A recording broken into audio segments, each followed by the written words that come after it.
Salut tout le monde, j'espère que vous allez tous très bien. Écoutez, moi je suis très content du match de ce soir. Un 2-0 au Montpellierin.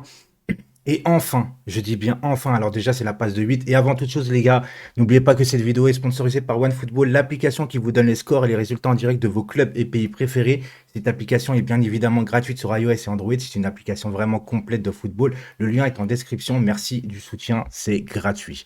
Alors les gars, par rapport à Montpellier, j'ai vu une équipe de football ce soir. Je n'ai pas vu que des individualités et ça fait du bien. Contre Metz, je le cache pas, j'étais fâché, j'étais énervé, malgré qu'on a gagné, malgré que c'était du 7 sur 7 en championnat, parce que j'en ai marre de voir des joueurs qui n'avaient pas de cohésion d'équipe, etc. Aujourd'hui, nos premiers défenseurs étaient nos attaquants. Vous avez vu le pressing qu'on a mis, le pressing haut aujourd'hui. Voilà, voilà. Je demande pas plus, je demande pas des 6-0. Moi, j'en ai rien à faire de ça. Je veux une cohésion, un équilibre, tout ce que tu veux. Et aujourd'hui, j'ai vu pas mal de bonnes choses quand même. Alors certes, il y a encore la finition qui pêche, oui, parce qu'à un moment donné, tu traînes à mettre le deuxième but, tu le mets à la 89e minute sur une entrée de Draxler, tu peux te faire revenir sur un coup de pied arrêté bêtement, un corner, enfin tu vois ce que je veux dire. Finition les gars, il va falloir être chirurgical mardi, parce que mardi, oui, c'est City, ça va être un autre match, mais ça on en parlera lundi soir en live les gars sur ma chaîne à partir de 18 h. Non, de 20 h. Lundi de 20 h, voilà.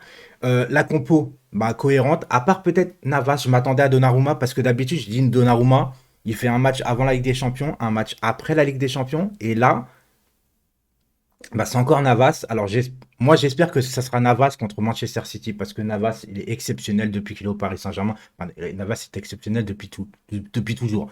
Mais au Paris Saint-Germain, il nous fait des matchs de ouf contre Bruges. S'il n'est pas là, on peut perdre ce match-là. Donc, si jamais il met Donnarumma contre City, je suis en train de me poser la question si est-ce qu'il mettrait pas Donnarumma sur les gros matchs parce qu'il l'a mis contre Lyon. Si vraiment il le met contre City, j'ai l'impression qu'il va mettre Donnarumma sur tous les gros matchs. Moi, j'espère juste qu'il va mettre Navas pour vraiment équilibrer la chose, c'est-à-dire Navas numéro 1, Donnarumma numéro 2 et basta. Entame de match plus que parfaite pour le Paris Saint-Germain avec un Hakimi fer de lance pour ma part. Au bout de 30 secondes de jeu, il fait déjà un débordement tout seul, etc. Il y a eu, voilà, comme je vous ai dit, les gars, avec un 4-3-3, surtout un 4-3-3. J'espère qu'il va mettre le 4-3-3 face à City. Parce que, encore une fois, les gars, ça sert à rien de mettre 4 attaquants. Ça sert à rien de mettre 4 attaquants, pardon, juste pour mettre 4 attaquants. Des fois, tu en mets que 3, mais tu as une meilleure animation sur le terrain, des meilleures qualités. Les gars, le milieu de terrain, Gay et Herrera, franchement, ce sont nos deux satisfactions depuis le début de l'année. Parce qu'à part Draxler qui a marqué ce soir, les gars, contre Lyon, bon, il y a le penalty de Neymar, il y a Icardi qui est rentré et qui marque. Mais sinon, les gars, contre Metz, c'est Hakimi doublé. Là, c'est Gay. Depuis le début de saison, c'est Herrera qui marque. Comme quoi, qu'on dit que notre milieu de terrain est limite faible et par rapport à nos attaquants, alors que c'est nos attaquants limite qui ne marquent pas et c'est plus nos milieux de terrain qui nous sortent de la merde. Comme quoi, des fois, tu vois que le foot n'est pas une science exacte. Qu'est-ce que je veux dire? J'ai noté des trucs, hein, parce que j'ai. Gay, la frappe, les gars, le but. Mais Gay, ça fait déjà deux buts qu'il met de loin comme ça. Et enfin, on a des joueurs qui frappent de loin. Herrera là-bas, Gay qui frappe de loin, même Neymar qui frappe de loin.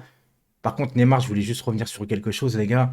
Même si t'es hors jeu, il y a une action, tu mènes que 1-0, donne-la ta balle. T'as deux coéquipiers à côté de toi, donne-la. Viens pas faire le mec qui veut humilier le gardien ou qui veut la jouer tout seul. C'est pas normal de réagir comme ça. Alors oui, certes, Neymar, attention, hein. Je souligne son implication encore une fois. Il court beaucoup, il fait des très bons replis défensifs, etc. Donc au niveau de l'implication de Neymar sur le terrain, j'ai rien à dire. Mais il joue pas ta pute sur le terrain. Tu vois ce que je veux dire? Non, parce qu'il doit la donner. Alors il y a hors-jeu. C'est une occasion qui compte pas. Mais c'est juste la mentalité de pas la donner. Tu fais ça 3-0, on s'en fout en fait, tu vois. Mais là, 1-0, t'es pas à l'abri, on sait jamais ce qui peut se passer. Di Maria. Di Maria, alors, Di Maria, vous savez très bien l'amour que j'ai pour ce joueur. Vous savez très bien que c'est mon gars. C'est vraiment mon gars sûr. Par contre, première mi-temps, et il donne deux galettes. La première à Neymar, incroyable la passe. Bon, après, Neymar, il la met au-dessus parce qu'il rate son piqué. D'ailleurs, Neymar, il est pas très chirurgical hein, devant les buts, hein. Il loupe pas mal d'occasions. Il en donne une belle balle aussi, Di Maria, à Mbappé qui la rate de peu, etc. Par contre, Di Maria, malgré que je l'aime beaucoup, en deuxième mi-temps, je l'ai complètement trouvé absent. Voilà, Casper en deuxième mi-temps. Alors certes, il a fait beaucoup d'efforts de repli défensif, mais c'était pas dingue non plus par rapport à Di Maria en deuxième période. Par contre, ce que je voulais vraiment souligner entre les attaquants et les milieux de terrain, c'est vraiment ce pressing de malade. Voilà, le pressing, on avait l'impression de voir le Barça de Guardiola. Attention. Je compare pas le PSG au Barça de Guardiola. Je voulais juste dire que par rapport à quand tu as une perte de balle, tout de suite, il y a un entonnoir qui se crée et les joueurs peuvent plus, ils se sentent étouffés. Et c'est ça que je veux voir en fait. C'est ça. Les gens n'ont pas compris quand je m'étais énervé contre Metz. C'est parce que regarde ce que tu es capable de faire ce soir en fait. Regarde ce que tu es capable de faire ce soir. Me dis pas qu'il y a 3 jours, tu n'étais pas capable de le faire. C'est juste la mentalité, la perception de rentrer dans un match avec un esprit de conquérant en vérité. Tu vois? Si aujourd'hui on rentre sur le terrain, tu vas pas exister. Même si on a mené que 2-0 et puis qu'on a eu du temps à mettre le deuxième, c'est ce soir, tu n'as pas existé sur le terrain, c'est-à-dire que tu n'as pas pu t'en sortir. Et ça, j'aime beaucoup. Ce fameux rouleau compresseur qu'on avait sous Laurent Blanc, je l'ai un peu retrouvé ce soir. Encore une fois, entre guillemets. Mais ce soir, j'ai apprécié ce Paris Saint-Germain-là. Je vais pas commencer à vouloir critiquer, nanana, gna gna. Juste par rapport, on a pêché à la finition. On a pêché à la finition. Et ce que je voulais dire aussi, c'est aujourd'hui, Kipembe, je l'ai trouvé très concentré.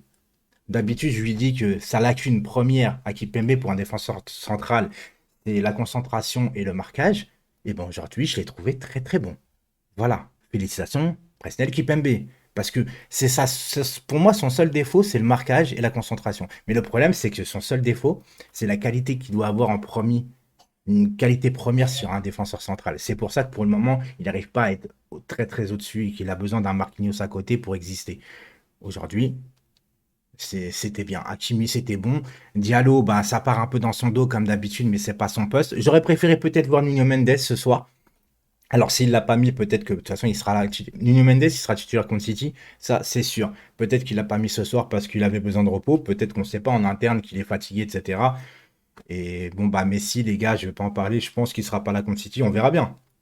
On verra bien. Mais Verratti, aux abonnés absents, qu'est-ce que vous voulez que je vous dise? Mais en tout cas, aujourd'hui, Herrera, Gueye au milieu de terrain, même Paredes, qui a été plus remuant que d'habitude, parce que Paredes, j'appelle ça un joueur de 15 mètres carrés. Tu vois ce que je veux dire? C'est qu'il court pas beaucoup, il est statique un petit peu, il fait des passes, il casse les lignes. Aujourd'hui, je l'ai vu beaucoup courir aussi. Donc, félicitations à toute l'équipe. Franchement, en top, j'ai envie de te mettre Herrera, Gay et Kipembe ce soir, franchement. Et en flop, en fait, j'ai envie de mettre personne parce que pour moi, cette équipe du Paris Saint-Germain ce soir a été très bonne, contrairement à le contraste que j'avais eu par rapport au FC Metz. Donc ce soir, les gars, je suis vraiment content de l'équipe. Mardi, ça va être un autre match. Est-ce que je suis rassuré encore une fois par rapport à mardi? Bien évidemment que non, parce qu'il manque beaucoup de choses, il manque beaucoup de cohérence, il manque beaucoup d'équilibre. Mais en tant que supporter, on y croit, sinon on n'allume pas la télé, on va se coucher. Donc on y croit fort. On verra. Demain, live à 19h30 sur Twitch, sur Passion PSG. Et je vous dis à très très vite, les gars. Parce que franchement, on a beau dire ce qu'on veut quand même, c'est 8 matchs, 8 victoires, donc c'est pas rien non plus. Alors certes, moi je demande du jeu et de la cohérence parce que je vois plus loin, mais ce soir, il y a eu pas mal de bonnes choses et j'en suis vraiment content. Ciao!